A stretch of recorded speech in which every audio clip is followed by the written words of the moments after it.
So first start off with a pry tool, or in this case, just use like a dinner knife wrapped with some electrical tape. This works well as well.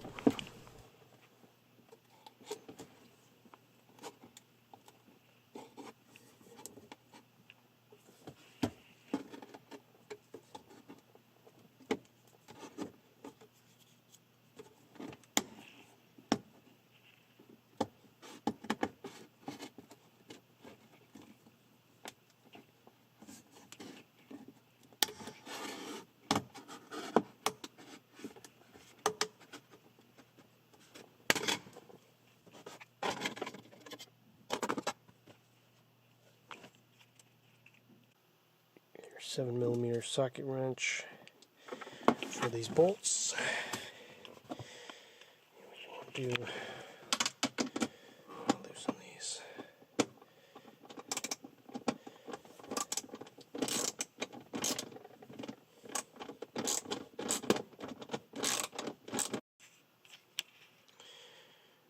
To get those bolts off, grab your trusty pry tool around the edge.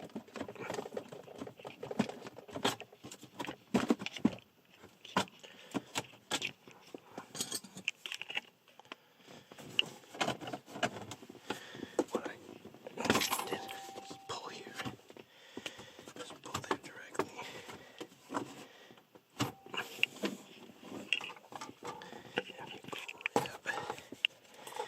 The edges should come off fairly easy, and if it doesn't, you can use the pry tool around the edge and get that piece right off.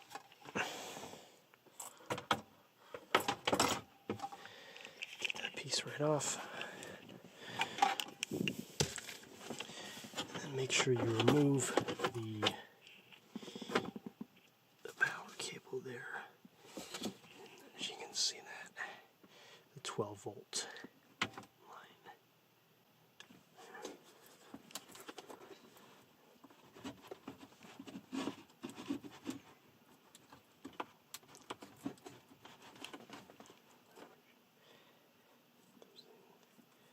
Goes in on an angle. It's plugged in this way. Make sure you press hard on this clip here to get that out on the back of this this connector there.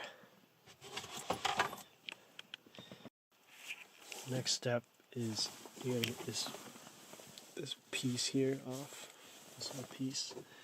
But in order to do that, you're gonna have to get this whole piece out, and this shifter is blocking it if you want to pull it out. So you're gonna have to move this to the lowest gear. The lowest gear first. Okay, and then you can only do that obviously. You have to start the car, and then shift to the low gear, and then turn off the keys. Turn off the car. It won't let you pull the keys, and then you can actually get this panel out.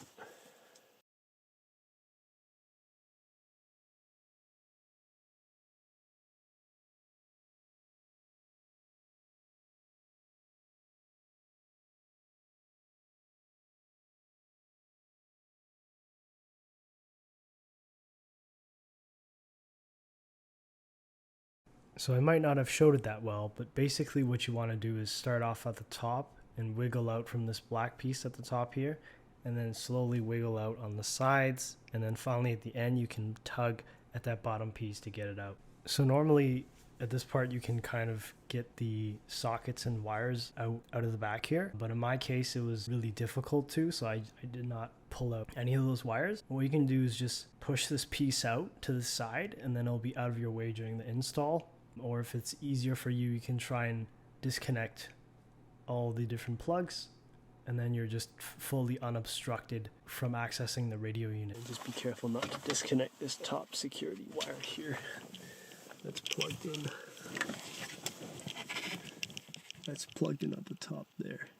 Don't disconnect. So next step from here is is you want to get there's a 7mm bolt here. There's one here, here. You can see that one here and here. So you get those pieces out.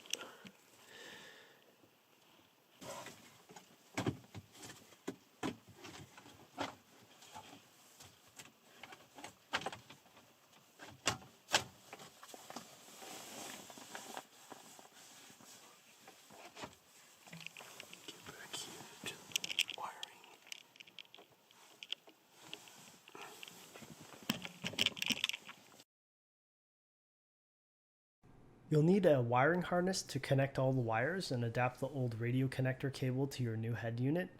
I've also used butt splice connectors to connect the harness to the new radio wires. So what you're seeing here is the finished product. And then I've also used a 16 to 14 gauge 1/4 inch ring terminal so that I could ground the head unit. So in terms of parts, I'd highly recommend getting one of these ring terminal kits. So it has ring terminals and also has butt splice connectors. So it has everything you kind of need, or you could just buy them individually, but it might actually cost a bit more if you do it this way. So for grounding the head unit, I used 14 gauge stranded speaker wire.